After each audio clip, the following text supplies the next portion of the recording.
all that's left now is my uncle, we call him Uncle Babe, my Uncle Louie, my dad, and my Uncle Dominic. You know, when Dad was born, he was born in Shinston, West Virginia, in 1922. And I have to call him Dad because he is Dad. It sounds funny to me to say John. He was born in 1922 in Shinston, West Virginia. And he was first born in one of the first set of twins in Shinston. And he was one of the sons born to Frank and Anita Bartolo Belcastro. Now, Dad's twin, some of the residents of Shinston, I don't know if you knew my Uncle Jimmy, that was his name. We've since lost him. But he was also worked in the coal mines in the Morgantown area. But, you know, Dad, we talked throughout the years about different things in the coal mines even before I went to coal mines. And I was always interested in things that tear things apart and see what made them work, you know. And so I asked Dad about the equipment and this and that about the coal mines.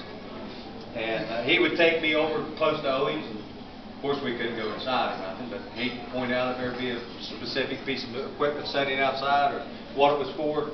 And it kind of intrigued me. But, you know, Dad's career, he graduated in 1942 out of Shinston High School.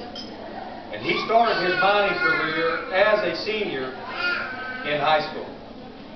He worked the afternoon shift out at Bethlehem Mines, which was located right below their home, which Noni and Grandpa, Frank and Anita was located right up on the hill. Well, the coal mines, I guess, wasn't good enough because Uncle Sam decided, we need you now. So that's what happened there. He spent 4 years in the United States Army during World War II.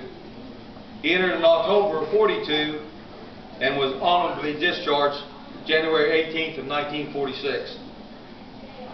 The only problem was when Dad went into the service, any of you that knew Dad for a long time, you know he does his sound effects, impersonator, impressionist, the whole bit.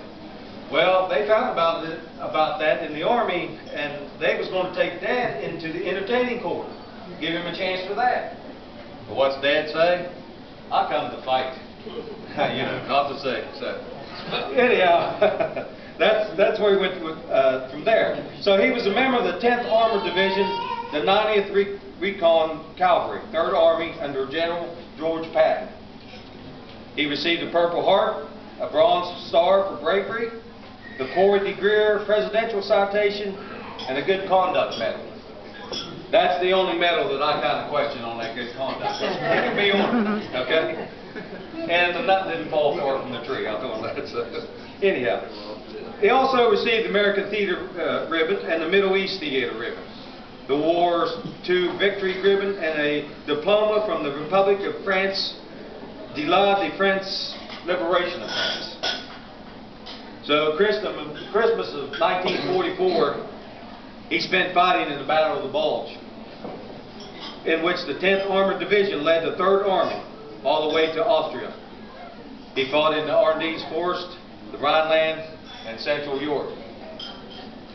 So when the war was over, about said and done, Dad gets a tap on the shoulder. They say, "Hey John, we got another mission for you." "What is it?" "It's top secret, we can't tell you."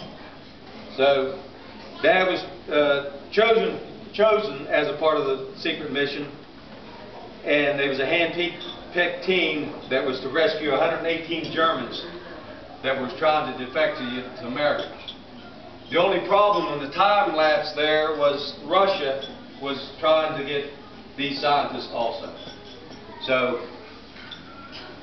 obviously our American guys did the job again.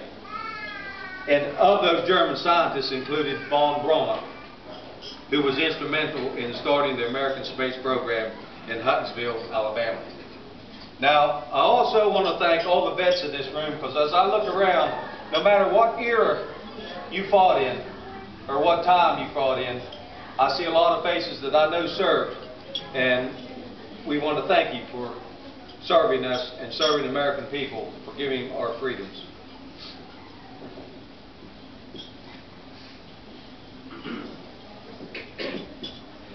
But when Dad returned home from the Army, he pursued his talents a little bit more. And not only going to the coal mines to work, but he would take his time off. And he, like I said, he was an impersonator, an imitator. And by this, he displayed his talents by winning the All-Stars Amateur Hour held in the Ritz Theater in Pittsburgh. Or no, I mean in Clarksburg, I'm sorry. And the winner of the Wilkins Amateur Hour held in Pittsburgh. The All-Stars Amateur Hour held in the Ritz Theater in Clarksburg. He performed with the Paul Whiteman Orchestra. He also performed with Vaughn Monroe at the Ritz in Clarksburg. And Frank Yankovic's Polish band of the Clarksburg Army. And there was many things that my dad, Dean Martin, Frank Sinatra, that was two, came to my head right off. He had a lot of famous sound effects that he made, and I grew up with those as I was a little kid. And bless his heart, Dad's going to be 89 years old here June the 12th coming up. And he can pretty much do all those still yet. So, you know, at 89, you're lucky not having enough wind even to walk, let alone do impersonations or imitations. So, bless your heart for that, Dad. When the war ended, he returned back to Shinston, where he worked in the coal mines for 43 years. While working in the mines, he volunteered to be on the member of the Mine Rescue Squad. He served in the capacity from 1950 to 64, during which time he helped in rescue efforts in 12 explosions and fires. He received the Consul Safety Award for 25 years with no lost time accidents. Member of the United Mine Workers Local 1501, where he held many offices, including service